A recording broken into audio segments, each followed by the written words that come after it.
And we say to those of you sitting over there, enough of the double standards.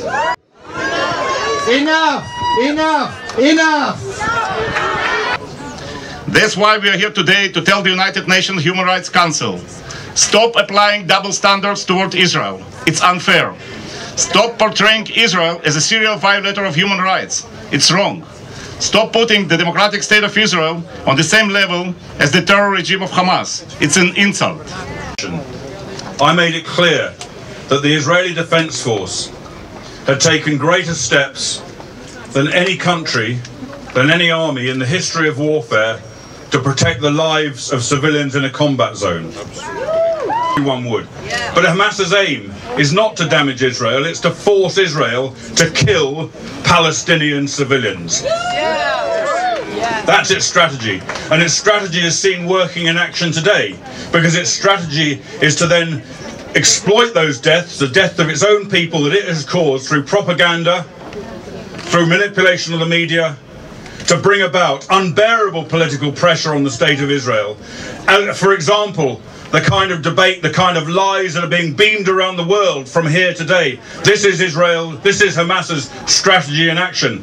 The organization behind me, the United Nations Human Rights Council, is a tool of Hamas's terrorism. That is what it is.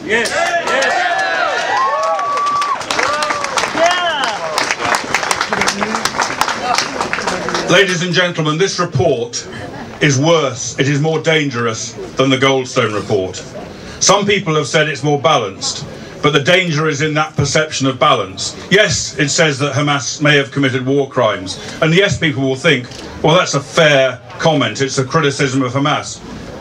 And they will also think, it also accuses Israel of that, so it must be fair in relation to Israel. We know Hamas commit war crimes. We know Hamas fire at Israeli civilians, dig tunnels with the intention of attacking and murdering and kidnapping and drugging Israeli civilians in their kibbutzes.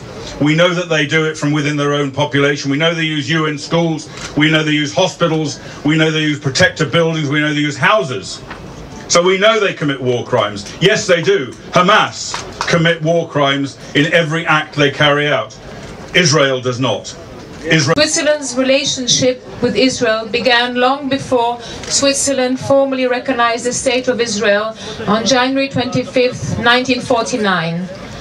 More than half a century earlier, 1897, Theodor Herzl convened the first World Zionist Congress in Basel. And between 1898 and 1946, 14 Zionist Congresses were held here in Switzerland.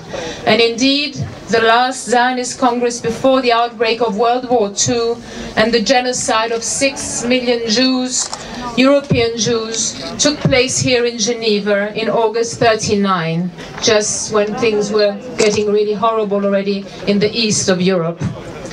Geneva was also the birthplace in 1936 of the World Jewish Congress, and we are grateful to Robert Zinger, the CEO of the Jewish Congress, and to his colleagues for their leadership role in making today's rally and support of the State of Israel and the support for the people of Israel possible. As you all know, what's happening behind me today is crucial. It's crucial for Israel, and it's crucial for all of us, the Jews, all over the world. And please support our relationship with the State of Israel and make Israel strong, because without Israel we are nothing.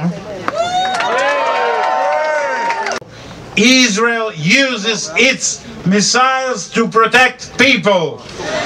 The ruling class of the terrorist organization Hamas uses its people to protect its missiles. The government of Israel wants to have peace because at the end this is what will prevent further conflict. But we are not going to give up, and we are not going to let a situation in which a kid will have to sleep in a shelter every night, or an adult to be 15 seconds for the nearest shelter. This is not acceptable, and we are going to do everything to prevent it.